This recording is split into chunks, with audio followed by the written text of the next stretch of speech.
Welcome to SportsBeat KC, the Kansas City Star's daily sports podcast. It's Wednesday, July 1st, and I'm Blair Kirkhoff.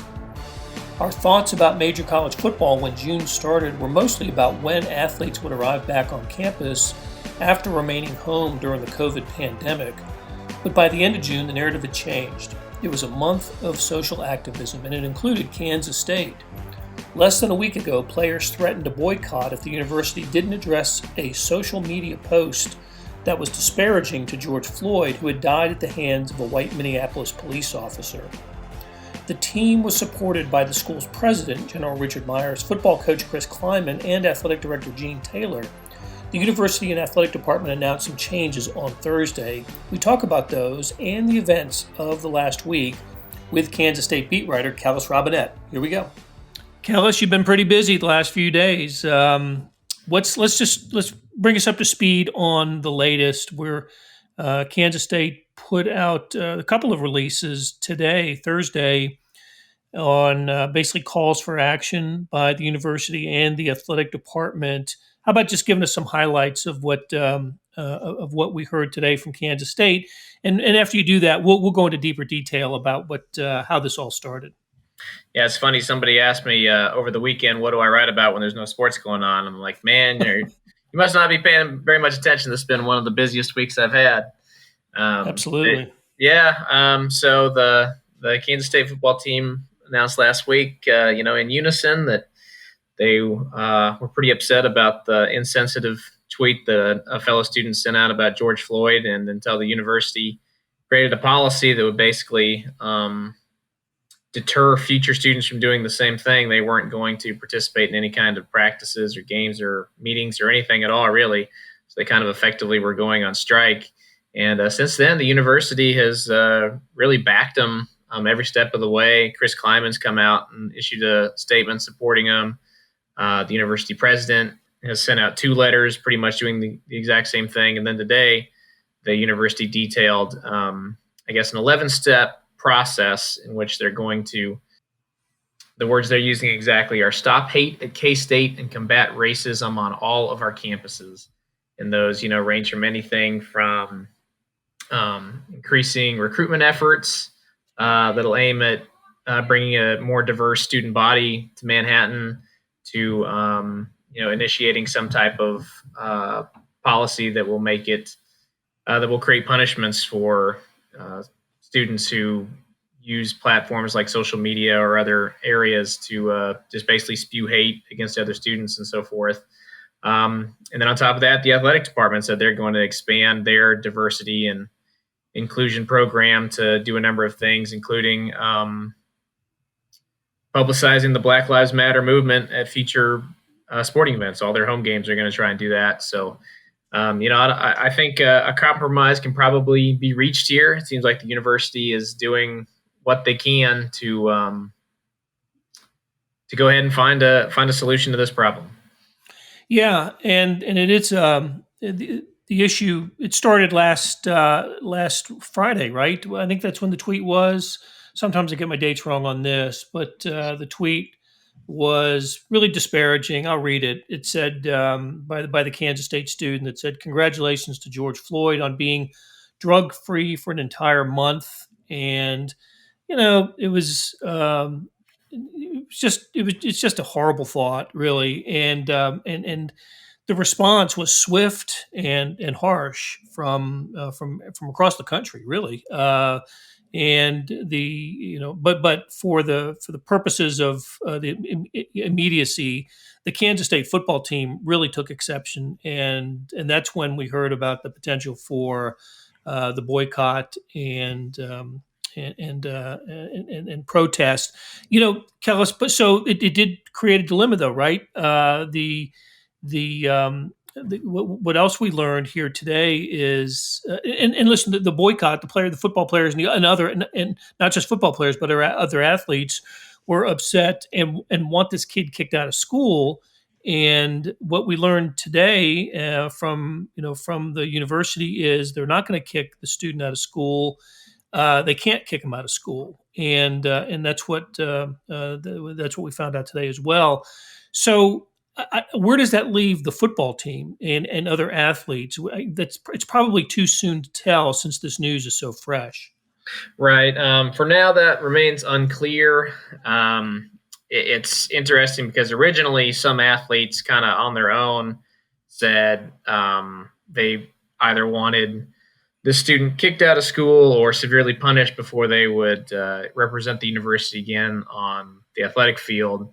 But then the following day, the football team had a different message that apparently, made it seem like they understood that expulsion was a long shot. So their demands were changed considerably to just a change in policy against racism. So if that's all that they're looking for, I guess it depends on exactly what the team was expecting to get out of this. But it seems like so far that the university has met their demands, or has at least put in action steps that will eventually meet their demands. So I'm not sure how the team will handle this. Will they put out another, statement, every single person on the team, whenever they do decide that they're ready to come back and start working out again? Will they do it the same way they handled the original boycott, or will it be something simpler? I'm not sure. They've all been pretty unified this week, and that they want their initial message to stand on its own. Nobody else has wanted to do interviews about it. But I would think that, nobody wants to miss the season. These guys came to Kansas State to play football, and it's pretty clear that university leadership is much more on their side than the side of the student who sent out the hateful tweet. So I would imagine here at some point we'll get a message saying that they're going to come back and start doing team activities again. But when that happens, or what that'll look like, I'm not quite sure yet. Yeah, and we haven't heard from players, but we did hear from Gene Taylor. We've heard from General Myers. We've heard from Chris Kleiman, all within statements and social media posts. You're right. A real united front from the football program, the athletic program, and the university on this. Kellis, you live in Manhattan. I'm just wondering if there was, look, and I don't know how you or anybody else is getting out and about these days in the continued COVID world that we're in, but was there any buzz around town about this? So I'm not suggesting you walk into coffee shops and and start conversing with folks, but did you get a sense or vibe of how people felt about this? I mean, I get the sense that they take it very seriously, and that for the most part, people are pretty much aligned with what the football team is asking for. They don't think that kind of language has any place at Kansas State, and a lot of people would like to see the kid expelled if possible. But it seems like that's not going to happen. I would just say that lately with the rising coronavirus cases, you're right. There hasn't been a whole lot of opportunity to get out and just meet and talk with people around town. But back when the Black Lives Movement was starting, they had a peaceful protest here in Manhattan where a bunch of people from all over the surrounding communities came in and marched against racism, and there was a really good turnout. Several thousand people walking all around town. They're going to try and do the exact same thing here on July 4th. We might actually hear from some student athletes at that event. Kellis, I saw this story posted today, just less than an hour ago. You apparently caught a message on social media by a former Kansas State player and found and talked to him, Zac Diles, and he experienced some racism in Manhattan when he played some 15 years ago. Take us through that story. What'd you find out? Yeah, he was actually a really good interview, pretty outspoken guy. He's on a VH1 show about realty and selling houses and stuff in LA. So pretty good guy. But yeah, he said that whatever it was in 2006 when he was a senior linebacker for the Wildcats after they beat Texas in a home game, he tried to go out with some of his black friends on the team to some house parties, and some of them wouldn't. Told him straight up they didn't want him inside because of the color of his skin. And basically, he's come out this week and supported the players pretty big. and said, you guys, this is a really good thing you guys are doing, and I support you. Keep using your voices. And he basically said that, if Twitter was around back when he was a college senior and he experienced something like that, he was saying he wished he basically would have handled it the exact same way that these guys are. So it was interesting to hear from somebody who's, can relate to what these kids are going through. And he had some pretty good stories to say about just what it's like for a black student athlete from, out of state coming into Kansas from Florida or California or wherever, where you're used to being around some pretty diverse groups, and coming here, and it's really not that way. Predominantly white school, and just to experience, to unroot your life and come out here and encounter people who, are who say mean things and are and have bad actions like that, can make you feel like sometimes you don't want to represent your university. So it was just kind of interesting to hear from him and say that, if he was in their shoes, he'd be doing the exact same thing right now, and that he hopes it leads to some real change. Yeah, I thought it was a great story, and the link is included in the show notes here. I was impressed by what he said, and look, the fact that he experienced what he did and then continued to play and apparently kept it under wraps, at least publicly. More power to him, and that's no. I guess it's no secret. No wonder why he's not why he's a success in life. I mean, that's pretty impressive, actually, for Zac Diles. So, and Kellis, something that strikes me is Kansas State historically has not had issues like this or problems like this. They were the first to, on a conference level in the late 40s, early 50s, the first or among the first to integrate its teams, to have black football players, basketball players. They had the first, I think, and maybe the only black baseball coach in the history of what is now the Big 12, Big 8, Big 12. It just, when I heard about this last week and this player's tweet, and I just thought, Manhattan's not the place where I expect this to happen. You're right. The demographic of Manhattan and Riley County in that area, it's predominantly white for sure. And it's not greatly populated at all, but it's just disheartening to hear about situations like this, and to know that a player like, it's one thing to post a tweet on social media and create an outrage, which is what's happened recently.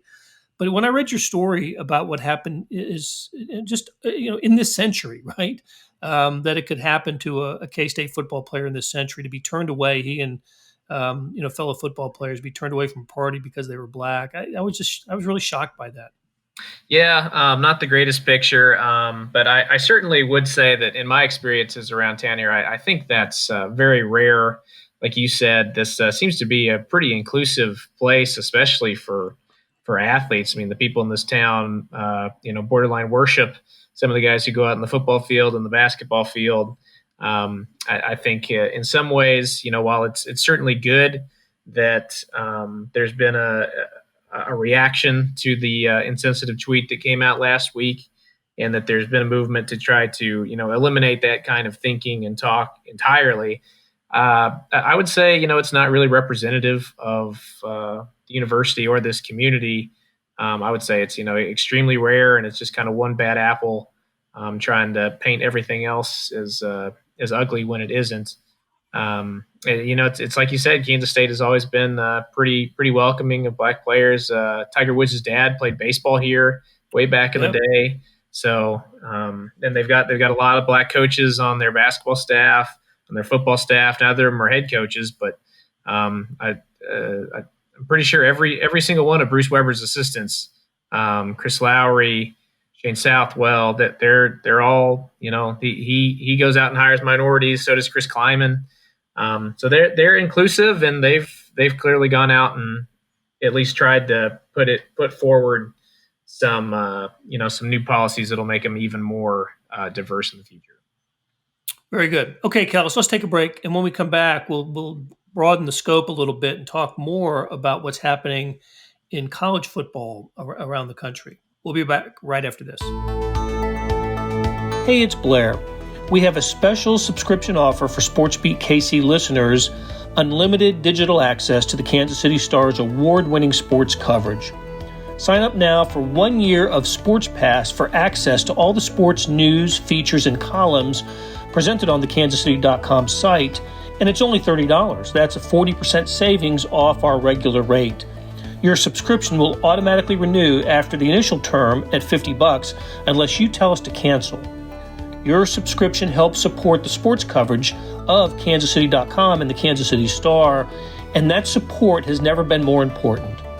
Please visit kansascity.com/SportsBeat KC offer to get this special offer. And as always, thanks for listening. Okay, back with Kellis Robinett, Kansas State beat writer for the Kansas City Star and Wichita Eagle.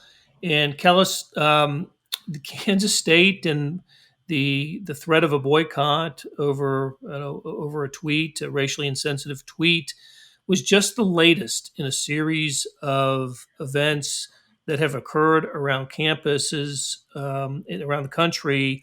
I can remember thinking at the beginning of June, the only thing that we were talking about when it came to college football was when were the teams coming back? How would they deal with the pandemic? What would the welcoming back be? And by the end of June, we are looking at just school after school dealing with incidents in the aftermath of the George Floyd killing that has, empowered, emboldened players and athletes to speak out, speak up, and we've seen it everywhere. Latest is Kansas State, but we've seen it in other places as well, especially in the Big 12.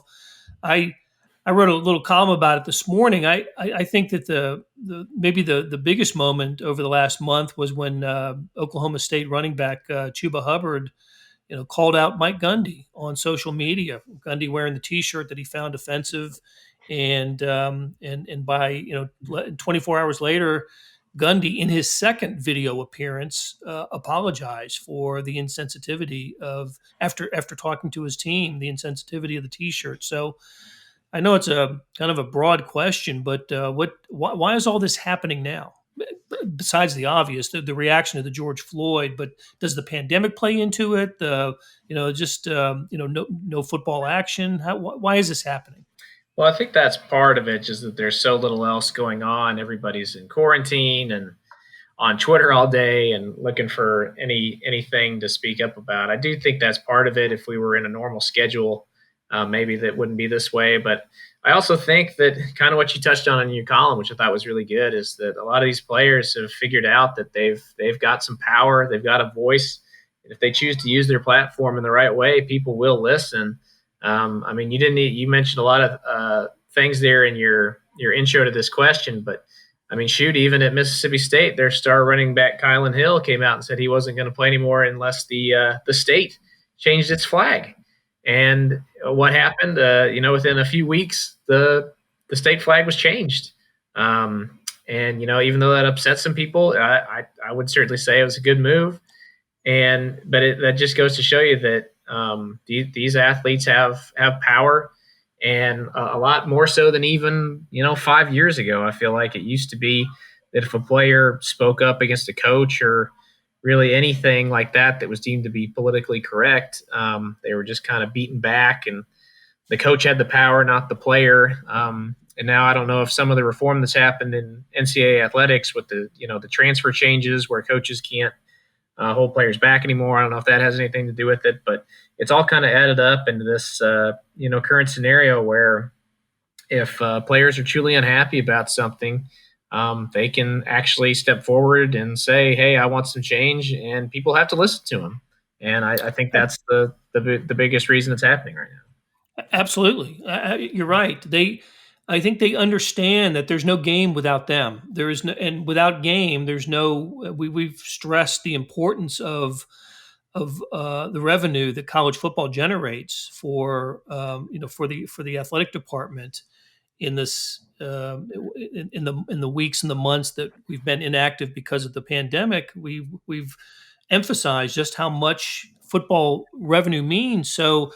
And the people who produce that revenue are the people that suit up every week, and we know that they have they've become more empowered just over the last few years, and will soon be able to cash in on their name, image, and likeness.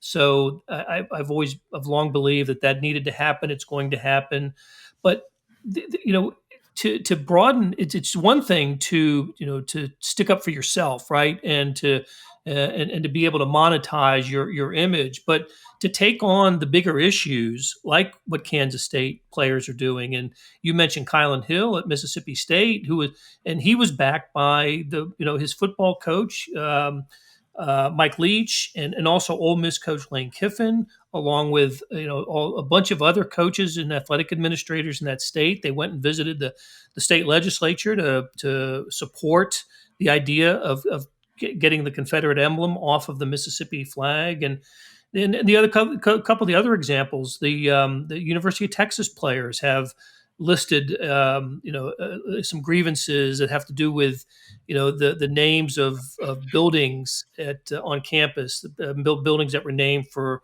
either slaveholders or people with racist backgrounds. And even the Eyes of Texas, the song that is played after every game, that the players are they have to stand and with their fingers in the air, their horns up sign, hand sign, they have to sing, has racial overtones, and the players don't want to sing that anymore. They don't even want that part of their part of the program. So yeah, we're seeing it all over the place. Iowa getting rid of its strength and conditioning coach after a couple of decades because he was accused of some racial insensitivity. Now we're seeing it really is a change in college sports. And I'll go back and say, look, if the COVID wasn't here, if life was normal, I'm not sure the reaction would have been this strong to the George Floyd killing.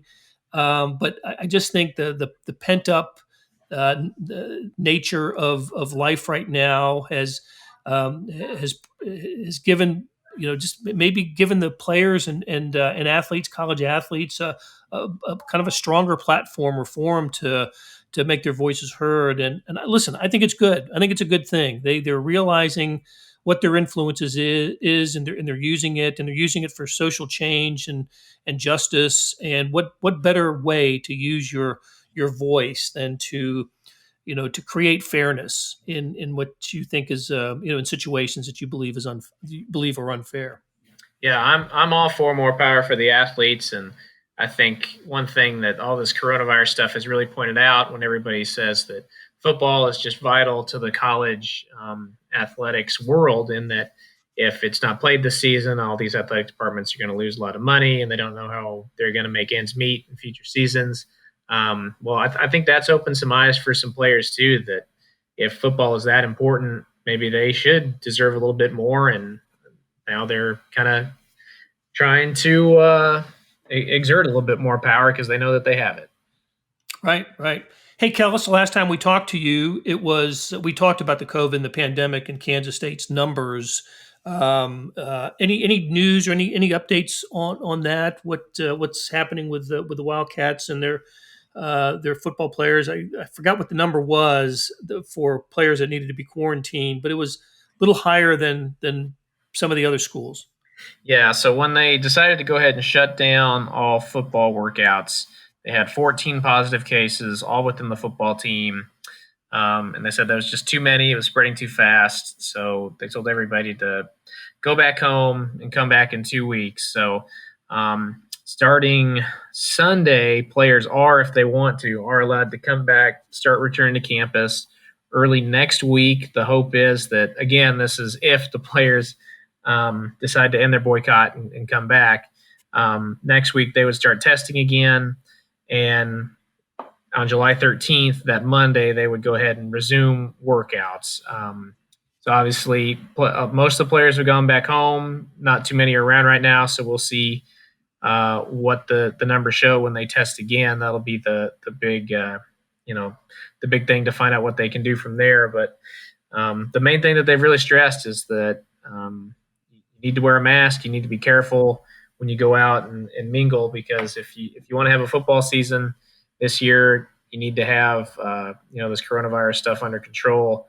And that's maybe something that they totally didn't quite understand, how easy it was to spread the illness around whenever the the cases spiked here in Manhattan a week or two ago. So hopefully they figured that out now, and when they do start resuming, they do all come back and try to get things rolling again. They can do it a little bit smarter. Yeah. Well, here's wishing good health to everyone, not just in the football program, but to everyone. And so that'll do it for us, Kellis. I appreciate you spend some time with us, and we will catch up again soon. And maybe next time we will just talk football or basketball or games. Wow, that'd be nice. Here's hoping. All right. Thanks, Kellis. All right, thanks, Blair. That'll do it for today. Thanks to our production staff of Derek Donovan, Savannah Smith, Randy Mason, Beth Welsh, Jeff Rosen, and Chris Fickett. Tip of the cap to Kellis Robinett for joining us today and talking about Kansas State. Links to stories about the Wildcats can be found in the show notes and on kansascity.com and kansas.com. Hey, earlier in the episode, you heard me talk about the Sports Pass offer, $30 for a year's worth of sports coverage, and that includes the Sports Extra with the e-edition. There's nearly 30 additional pages of national sports coverage today. Here's an even better offer. Buy the entire Kansas City Star product. Sports, news, features, commentary, analysis, the whole thing. You get all the stories written by my talented colleagues, plus extra news, sports, and business coverage. The details can be found at account.kansascity.com/subscribe. That's account.kansascity.com/subscribe. And whether it's the Sports Pass or the full subscription, you're getting and supporting the best sports and news coverage in Kansas City and helping us produce programs like SportsBeat KC. Thanks for listening, and we'll be back on Thursday with another episode.